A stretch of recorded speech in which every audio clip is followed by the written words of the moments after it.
Welcome to the deep dive. Lately, it feels like AI is really leveling up its brain power. We're seeing models that don't just give you an answer, but they show their work tackling PhD level science and crushing tough math competitions. Yeah, it's quite a jump. And if you're like me, you want to understand what's behind this new wave of AI reasoning without getting totally lost in a mountain of research papers. Absolutely. It's a fascinating shift.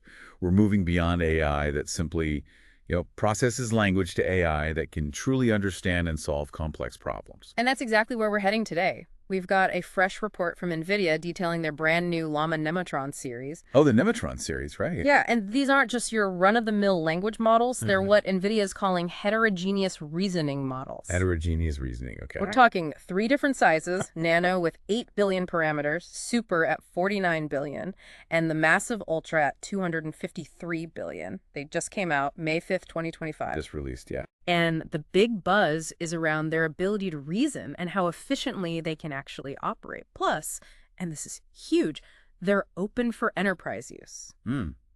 That's interesting. That dual focus on both advanced intelligence and, real-world practicality. Exactly. We've seen incredibly powerful AI before, but often the cost to run it is just, astronomical. Right. Totally prohibitive. Llama Nemotron seems to be directly addressing that challenge. Exactly.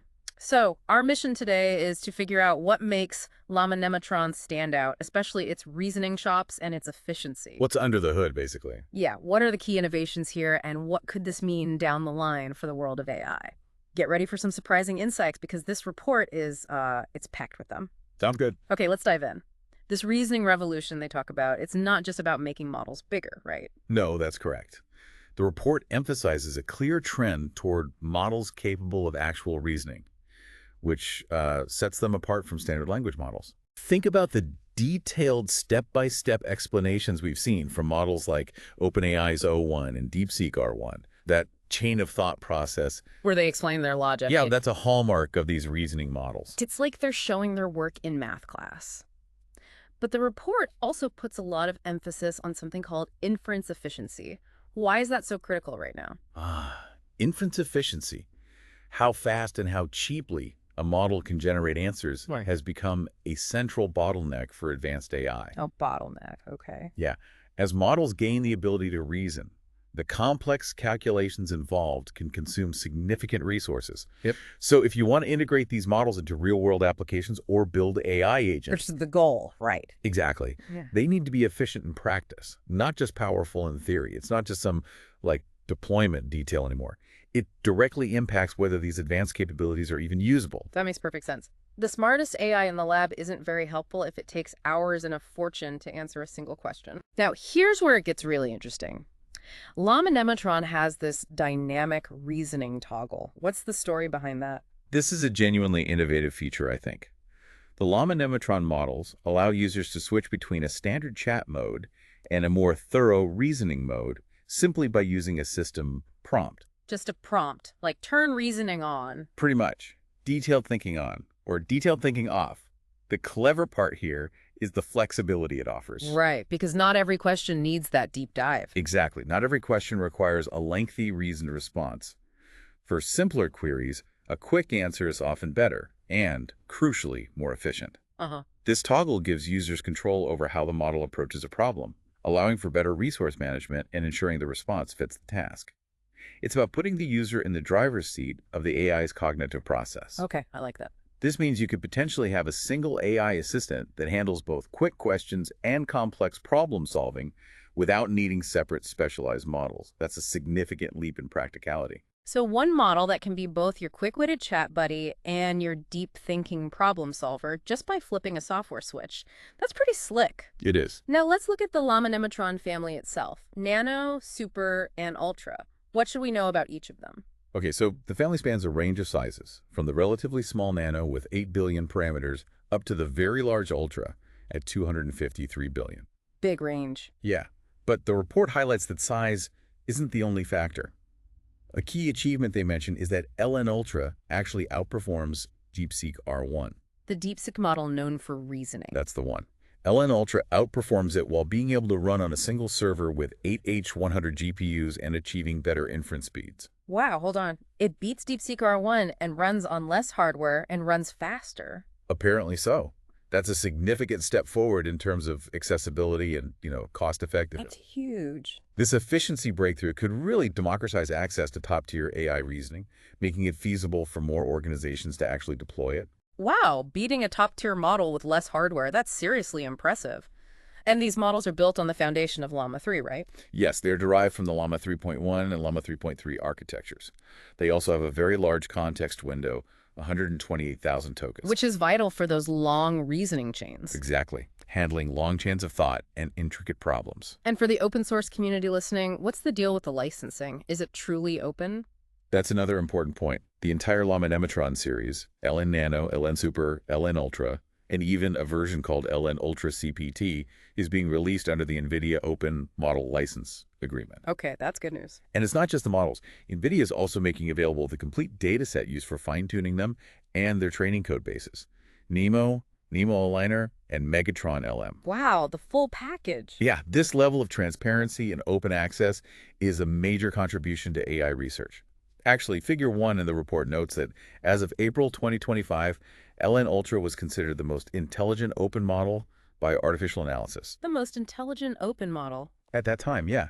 That level of open access is likely to be really welcomed by the research community. That's fantastic news for the open source world. Okay, so we know what these models are. Now let's talk about how they're built, particularly this puzzle framework for LN Super and LN Ultra. It sounds like it's all about making them run efficiently.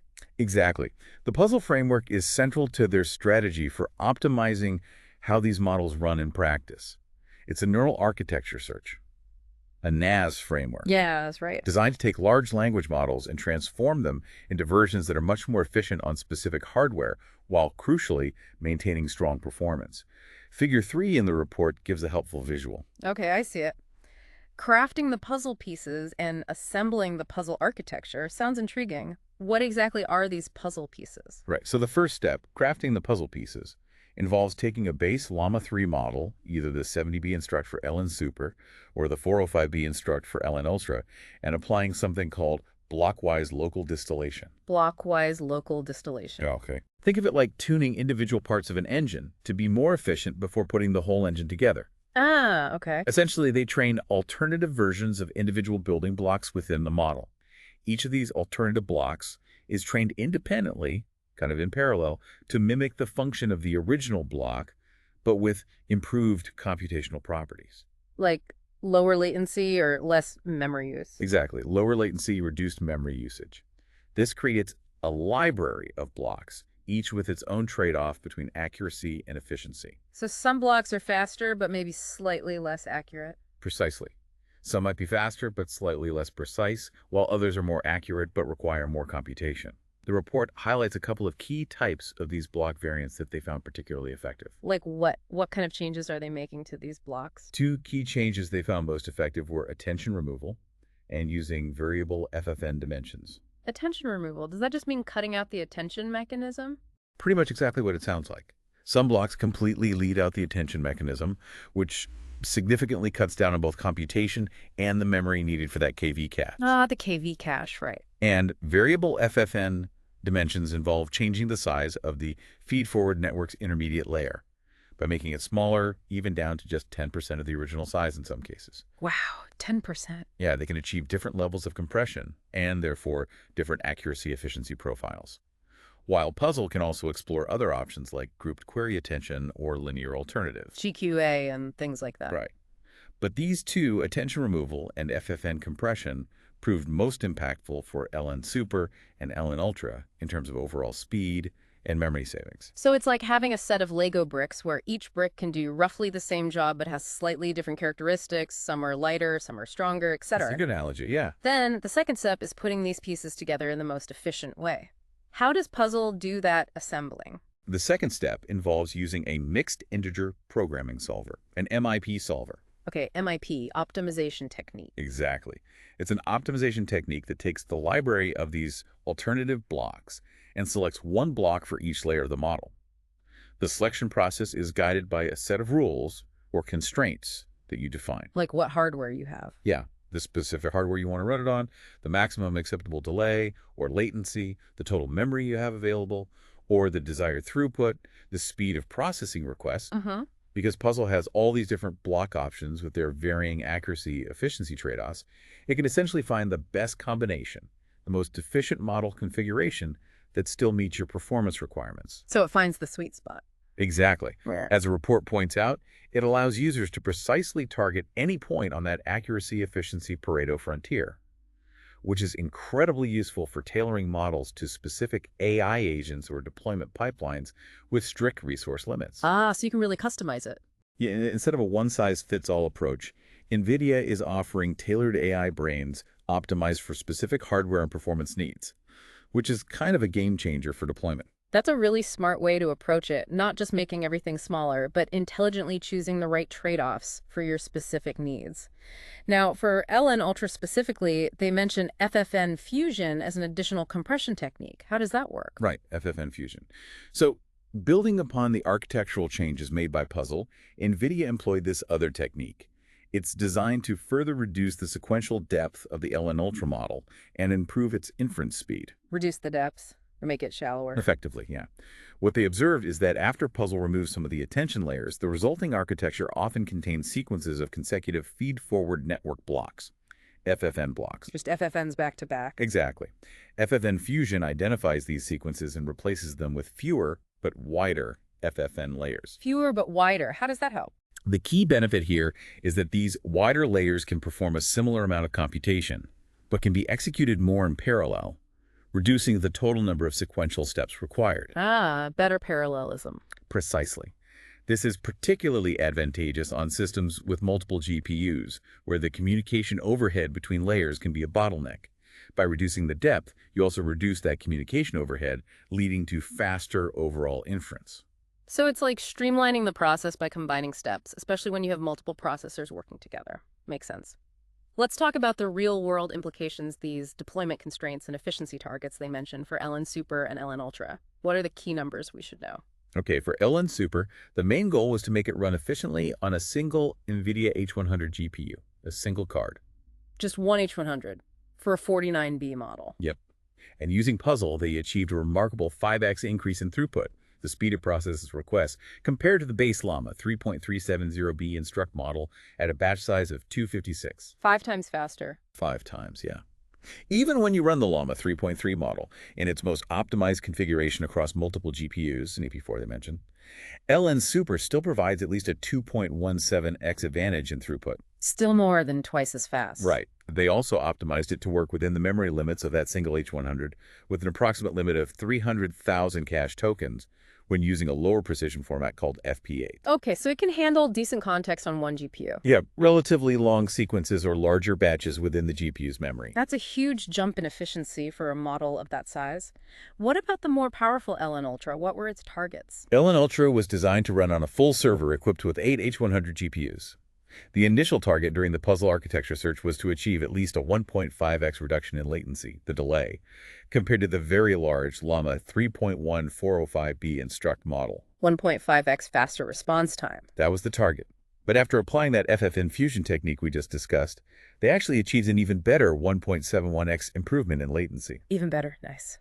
LN Ultra also has limits on cache tokens, supporting up to 3 million tokens at FP8 precision. 3 million? Wow. And 600,000 tokens at a slightly higher precision format called BF16 across the 8 GPU server. Those are some serious performance numbers. The report even includes Figure 4, showing LN Ultra's performance on the GPQA Diamond benchmark.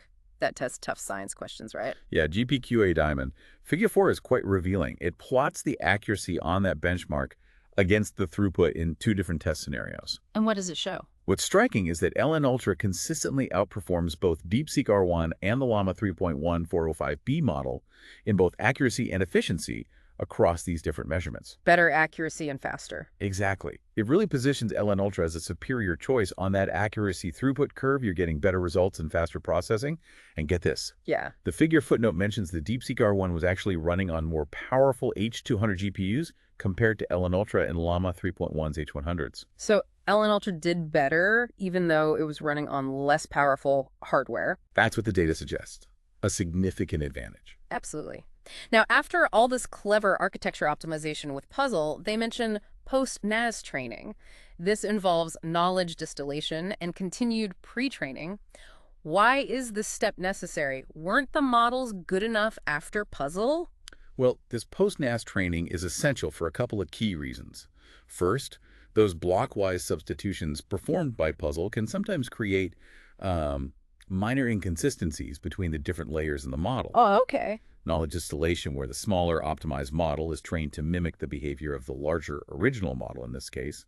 The Llama 3 instruct models helps to smooth out these inconsistencies and recover any potential loss in quality. So it harmonizes the optimized parts. Kind of, yeah. Second, continued pre-training on a large amount of text data allows the model to further refine its understanding of language and improve its overall capabilities. It's more general learning. Right. The report mentions LN Super was trained on an additional 40 billion tokens from their distillation mix data set, while LN Ultra went through 2 phases. 65 billion tokens of distillation, followed by another 88 billion tokens of pre-training on NVIDIA's Nemotron H dataset. That's a lot of extra training data. It is. And the results of this post-NAS training seem pretty significant, right? Table 1 highlights LN Ultra's performance after this stage. Yes. Table 1 is quite impressive. It shows that even before any of the specialized fine-tuning for reasoning, LN Ultra, after this distillation and continued pre-training, is already performing at the same level as or even better than the original Llama 3.1405B instruct model on important benchmarks like MMOU and Math H500. Wow, so the optimization didn't hurt the base performance. Exactly. It demonstrates that their aggressive architectural optimizations, when combined with this recovery training, don't compromise fundamental performance. In fact, they can even lead to improvements. Okay, so they've built these efficient base models. Now comes the really fascinating part. How do they give them this strong ability to reason? The report talks a lot about synthetic data curation. What exactly does that involve? Right. Given their focus on reasoning, creating high-quality training data specifically designed to teach this skill is absolutely crucial. Makes sense. Garbage in, garbage out? Precisely. They created both data intended to elicit reasoning on, and data for standard, more direct responses, reasoning off. And critically, they actually include system instructions within the data itself, detailed thinking on for reasoning examples, and detailed thinking off for non-reasoning ones. Ah, so that's how they train the toggle. That's the key to enabling that dynamic reasoning toggle we discussed earlier. Let's break down how they created this data for different areas of knowledge. Sounds good. Let's start with math. Apparently, they used a whole process involving online forums and even other AI models. Yeah, for the math reasoning data, they used a pretty detailed pipeline. It started with the art of problem solving, AOPS, community forums, as a source of challenging math problems. They specifically excluded problems considered too easy. Good idea. Then, using AI models like Qwen 2.5, they performed several steps: identifying the problem, classifying it to exclude things like proofs or multiple choice questions, extracting the final answer. Lots of filtering. Exactly. And even checking for overlap with existing math competition datasets to ensure the data was novel.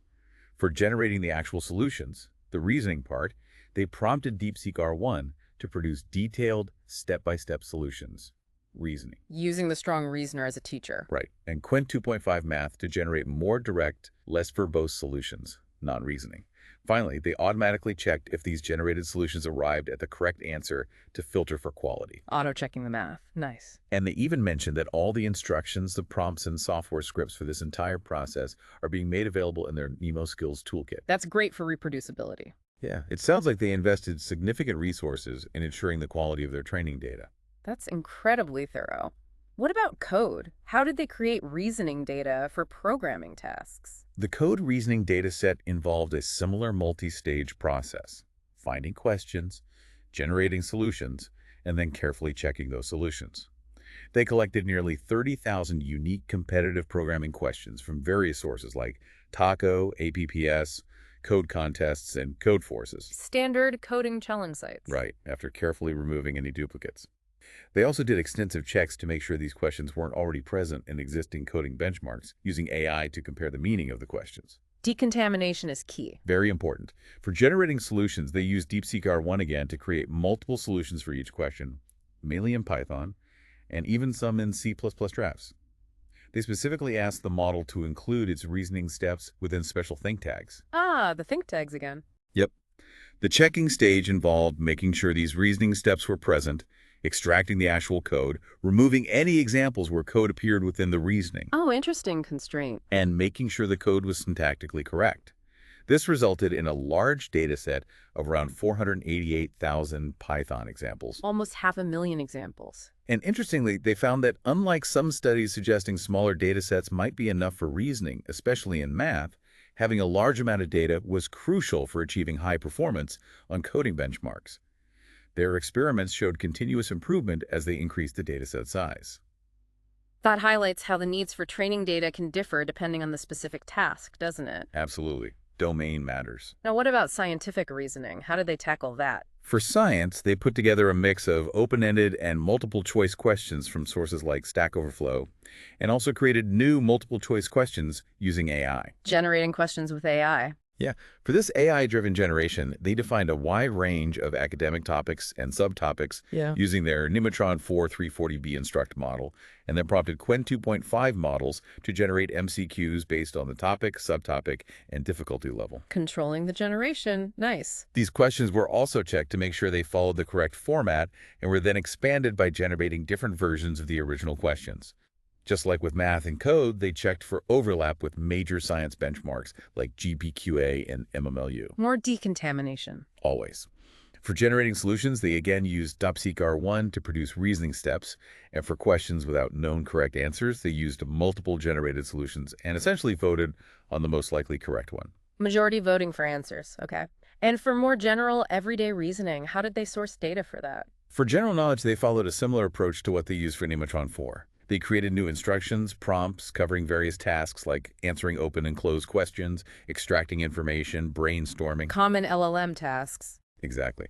They also included real questions that people have asked in the real world from publicly available datasets. For generating the responses, they prompted DeepSeek-R1 and then used their Llama 3.1 Nemotron 7DB reward model to filter out lower quality responses, ensuring the answers were good. Using a reward model for filtering. Smart. Yeah, it helps maintain quality. It sounds like a massive and very carefully planned effort to create this reasoning data. Now, you mentioned they also created data for reasoning off. How did they approach that? Right. So to train the models to understand and respond to the detailed thinking off instruction, they created paired data. Paired data, meaning? For every instruction in their reasoning on data set, they also generated a corresponding non-reasoning response. Ah, the same question, two types of answers. Precisely. They use Llama 3.1 Nemotron 70B instruct for general knowledge prompts and Llama 3.3 to 70OB instruct for prompts from other areas like math and code. Each of these responses was tagged with a detailed thinking off system instruction. Okay, so the model sees both versions linked to the instruction. Exactly. This pairing allows the model to learn to adjust its reasoning behavior based on that instruction. They also filter these non-reasoning responses using known correct answers or reward models, and included publicly available datasets for things like using software tools, function calling, and ensuring safety. Covering all the bases. And they also use the system involving feedback, editing responses, and scaling the inference process to further improve the quality of general domain open-ended responses. Table 2 in the report gives a nice breakdown of this synthetic data by area of knowledge and the split between reasoning and non-reasoning examples. That's a comprehensive overview of the data creation process. It's clear that a lot of thought and effort went into ensuring the quality and variety of this training data. Now, after gathering all this data, the next step is supervised fine-tuning, or SFT. What's the main goal of this stage? Right, SFT. Supervised fine-tuning is a critical stage in transferring the reasoning skills learned from those powerful teacher models like DeepSeek-R1 into the Llama Nemotron models. So distilling the knowledge. Exactly. While the earlier stages focused on building an efficient architecture and a broad understanding of language, SFT trains the models on the specific reasoning examples from the synthetic data. It also helps the models learn to connect the detailed thinking on-off instructions with the correct way to respond. Teaching it the toggle behavior. Precisely. As the report mentions, several recent studies have shown that this kind of targeted SFT for reasoning can significantly improve performance on complex reasoning tasks, and the results definitely support this. The goal is essentially to distill the reasoning abilities of the teacher models into the student models through this focused training. And how did they actually carry out this SFT for the different Llama Nemotron models? It sounds like it might differ based on size. It did vary slightly. Across all the models, they used a standard machine learning technique called token-level cross-entropy loss to train on the instruction tuning data. And for the most part, they included a mix of both reasoning and non-reasoning examples in the training batches. Mixing them helps it learn the difference. Yeah, that's the idea. They found that the models needed higher learning rates to effectively learn from those longer reasoning examples, those detailed chains of thought. Makes sense. More complex data needs a stronger signal. Right.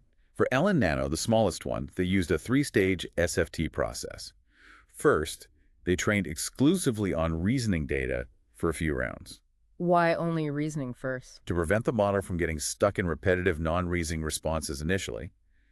Then they mixed in non-reasoning data with the reasoning samples to teach the model to understand and follow the reasoning on-off instructions. Teaching the toggle explicitly. Exactly. The final stage used a smaller set of data focused on general chat, following instructions, and using software tools, kind of polishing his general abilities. Okay, what about LN Super? LN Super was trained for just a single round with a fixed learning rate. They did note that smaller experiments suggested training for more rounds and using higher learning rates could lead to better performance, but they were limited by the amount of computing power available. Ah, resource constraints. A familiar story. Indeed. For LN Ultra, the biggest one, they used a technique called sequence packing to maximize the amount of data they could process at once. Packing more into each training step. Yep. They found that while higher learning rates were generally beneficial, they could also cause instability during training for such a large model. So they implemented a strategy of gradually increasing the learning rate at the beginning, warm-up, and then gradually decreasing it towards the end, decay, to manage this. Trying to keep it stable. Right.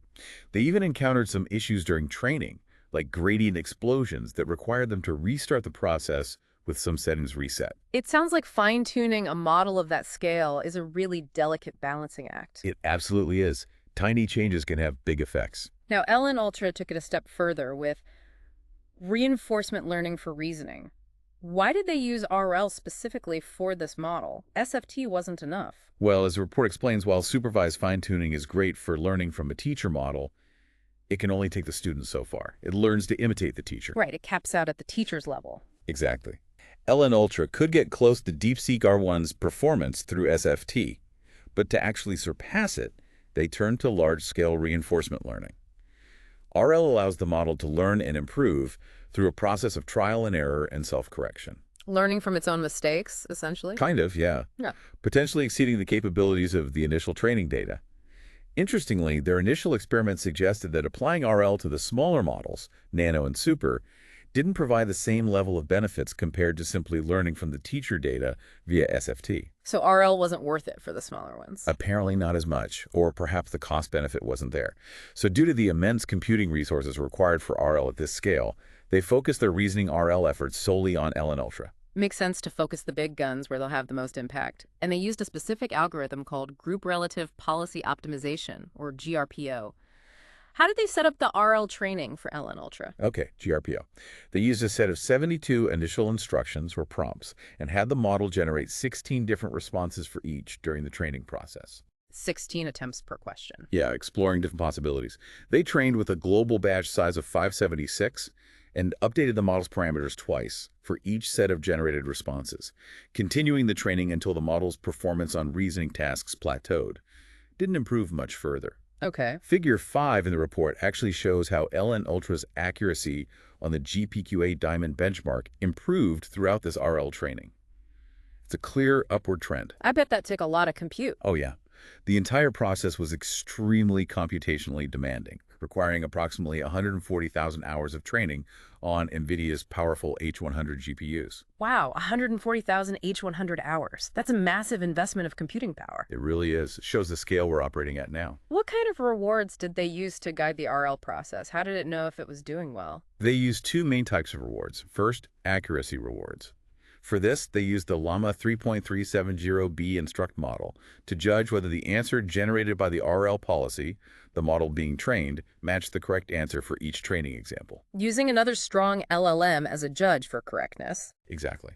Second, they used format rewards, similar to what DeepSeek R1 did, to make sure that when the model was in detailed thinking on mode, It enclosed its reasoning process within those special think and think tags. Enforcing the reasoning structure. Right, and making sure those tags were absent when in detailed thinking off mode. It sounds like they wanted to reward both getting the right answer and using the proper reasoning format. That seems to be the goal, yes. The report also mentioned some interesting data pre-processing and a curriculum training strategy. What was the thinking behind that? Right, the curriculum. To ensure the RL process was challenging enough, they first had the LN supermodel try to answer all the training questions. Using the smaller model as a filter. Sort of. They calculated how often LN Super got the right answer for each question, and then intentionally removed questions that LN Super answered correctly too frequently. The threshold was above a 75% pass rate. This effectively made the training data harder for LN Ultra. Focusing the RL on the really tough problems. Exactly. They also found that a gradual approach to training, called curriculum training, was beneficial. This involves starting with easier examples and progressively introducing more difficult ones. Like learning in school. Pretty much. Their strategy involved dynamically adjusting the mix of easy and hard questions in each batch of training data based on those pre-calculated pass rates from LN Super. They started with more of the easier questions and gradually shifted towards more of the harder ones as training progressed. Adapting the difficulty over time. Yep, and Figure 6 in the report demonstrates how effective this curriculum strategy was. It shows that it helped to stabilize the training and ultimately achieve higher accuracy compared to simply training on a random mix of questions from the start. That makes sense. Like learning anything, you build a stronger foundation by starting with the basics and gradually tackling more complex material. Now, running RL at this scale must require some serious infrastructure. What can you tell us about that? Oh, the infrastructure setup was quite advanced. They primarily used their Nemo-Aligner toolkit, with a special development branch that supported the GRPO algorithm and could handle these complex, heterogeneous models created by Puzzle. Specialized software tools. Definitely. They used VLLM for the process of generating text responses during RL and Megatron LM for the actual training updates.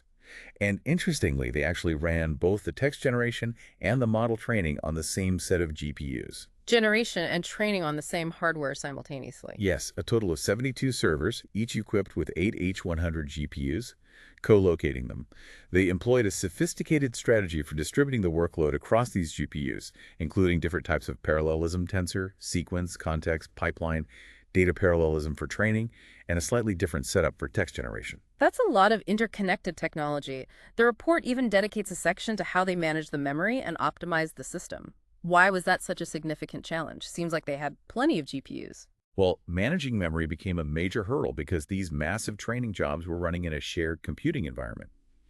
While each server had significant resources, the LN Ultra model in its base precision, BF16, alone requires around 500 gigabits of GPU memory. Half a terabyte just for the model weights. Exactly. And by running both the text generation and the model training on the same GPUs to maximize their use, they created a very tight memory situation. Extremely tight. Pushing the limits. Which led to potential errors where the system ran out of memory, OOM errors, on both the GPUs and the CPUs. They actually developed custom tools to monitor memory usage at different stages and identify where the bottlenecks were. Debugging memory at scale. Yeah. This allowed them to implement various optimizations, like proactively freeing up unused GPU memory during certain processes, moving some less critical calculations to the CPU. Offloading some work. Right. And carefully adjusting how VLLM used GPU memory.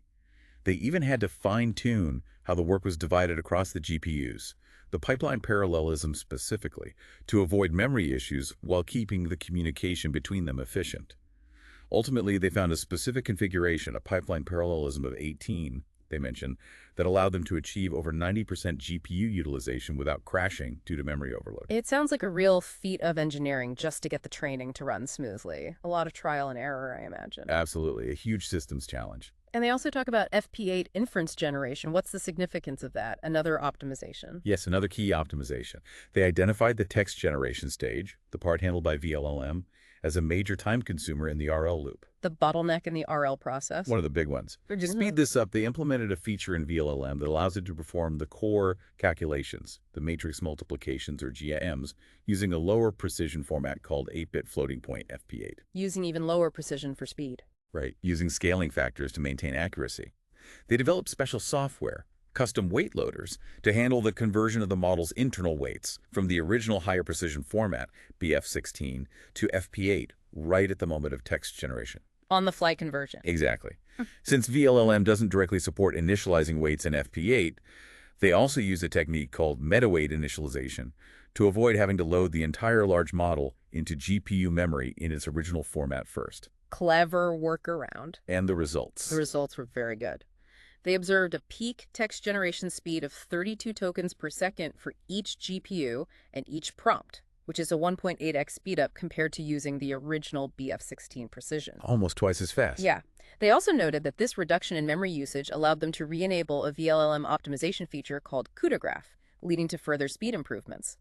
This FP8 inference generation was crucial for making the large-scale RL experiments feasible within a reasonable time frame. So pushing the boundaries of both what the AI can do and the fundamental technology that makes it possible, that's really cutting-edge stuff. It really is. State-of-the-art on multiple fronts. After the reasoning-focused RL, they also performed RL for preference optimization. What was the goal of that? More RL. Yeah, this stage focused on fine-tuning the models for more general abilities, like following instructions well and being helpful in conversations. The typical alignment stuff? Pretty much, while making sure they didn't lose their strong reasoning skills gained earlier. For instruction following specifically, they ran a short RL process on LN Super and LN Ultra using an algorithm called RLOO and a synthetic task involving instructions of varying complexity, like 1 to 10 instructions. Okay, RLOO for instruction following. They used an automated system, a verifier, to check if the model followed the instructions correctly as the reward signal, and found that this improved performance on both instruction following and reasoning tasks. Interesting that it helped reasoning, too. Yeah, sometimes these capabilities are linked. For general helpfulness in chat, they used a technique called RLHF reinforcement, learning from human feedback, although here using an AI reward model on all three models, Nano, Super, and Ultra. RLHF across the family. And the results of this RLHF seem particularly strong for LN Super, right? I saw mention of Arena Hard. Yes, absolutely. LN Super, the 49 billion parameter model, achieved an impressive score on a challenging benchmark called Arena Hard after a couple of rounds of online RPO. RPO, another RL algorithm. Right. Using their Llama 3.1 Nemotron 70B reward model to guide the training on a dataset of helpfulness examples called Help Steer 2. This score actually surpassed several top proprietary models like Claude 3.5 Sonnet and GPT-4o. Wow, surpassing proprietary models. As well as much larger open models like Llama 3.1 405B Instruct and Mistral Large, according to their results. That's a huge claim for a 49B model. It's definitely notable. Interestingly, this process also boosted its performance on most other benchmarks, with one exception, IHEVL, related to instruction following, where it slightly decreased. Okay, trade-offs again. Always trade-offs. For LN Ultra, they followed a similar RLHF process, but used the GRPO algorithm with slightly different training settings and fewer steps. For LN Nano, they conducted 2 rounds of offline RPO, first to improve its ability to control when it reasons, the toggle control, and second to enhance its instruction following. Tailoring the RLHF for each model's needs. Seems like it. That Arena Hard score for LN Super is definitely remarkable. Now, the moment of truth. How did these Llama Nemotron models actually perform on those reasoning and chat benchmarks? Let's get into the final evaluation numbers. Okay, the evaluations. They tested the models extensively across a variety of reasoning benchmarks. We've mentioned AMath competitions, GPQA Diamond for Science, Live Code Bench for Coding, and Math 500. The tough stuff. Exactly. They also looked at benchmarks that test other abilities, like IFEVL for instruction following, BFCL V2 Live for using software tools, and that Arena Hard benchmark for alignment with human preferences. Covering reasoning and general capabilities. Right. They performed all evaluations using a large context window of 32,000 tokens, even though the models were trained on shorter sequences, as they found this led to better results, especially on tasks requiring multiple steps of reasoning. Interesting. Evaluating beyond the training length. Yeah, shows generalization. And what were the key performance highlights for each model? Let's start with the smallest, LN Nano. How did the 8B model do?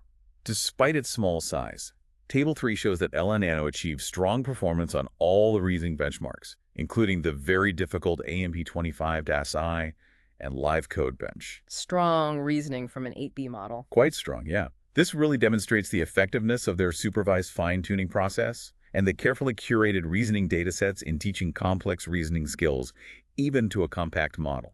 They did note that carefully balancing the different types of data during SFT, like specifically upsampling chemistry data for the GPQAD benchmark, was important for specific tests. Data curation paying off. Absolutely.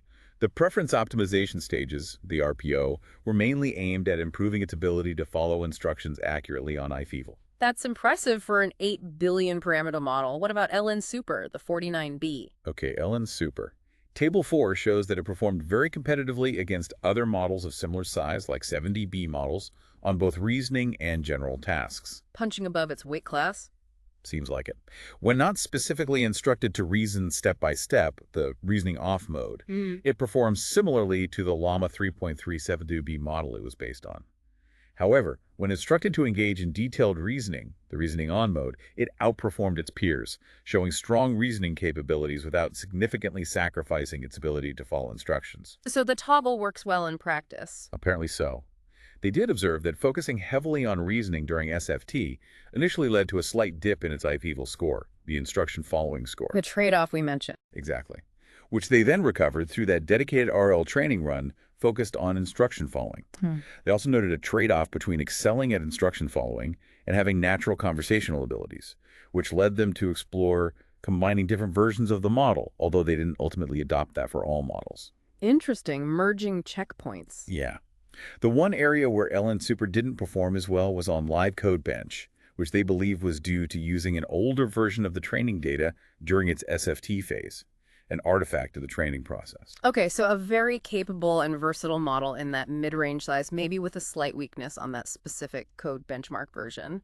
Finally, what about the flagship LN Ultra? How did the big one do? LN Ultra, the 253B model, Table 5 and Figure 2 clearly demonstrate that it matched or outperformed all existing open-weight models across the board on both reasoning and general knowledge benchmarks. Outperformed all open-weight models. According to their evaluations on these benchmarks, yes. It achieved state-of-the-art performance on the challenging GPQA benchmark among open models, really highlighting the power of their large-scale reinforcement learning approach. So the RL really paid off for Ultra. It seems so. And importantly, it achieved this while being much more resource efficient than previous top models, like DeepSeek R1, running on that single server with 8 H100 GPUs, compared to DeepSeek R1's requirement of a more powerful 8x H200 setup. Efficiency and top performance. That's the key message. The results in Table 5 underscore how well the different training stages complemented each other. The Spore's fine-tuning built a strong foundation, getting close to DeepSeek R1's performance. But not quite beating it. Right.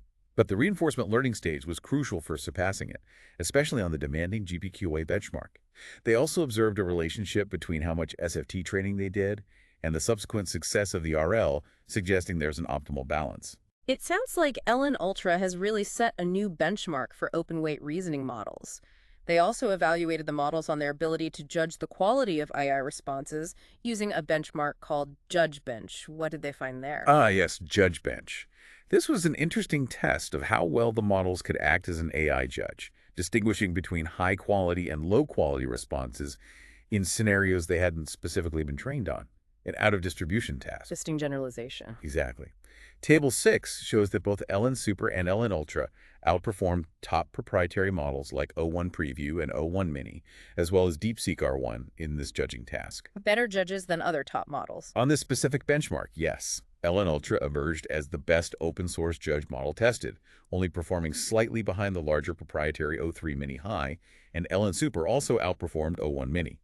This indicates strong general capabilities and perhaps understanding beyond the specific tasks they were trained on. That's a great indicator of the robustness and overall intelligence of these models. So, to wrap things up, what are the key takeaways from this deep dive into the Llama Nemotron series? Well, I think the Llama Nemotron series represents a pretty significant leap forward for open source AI.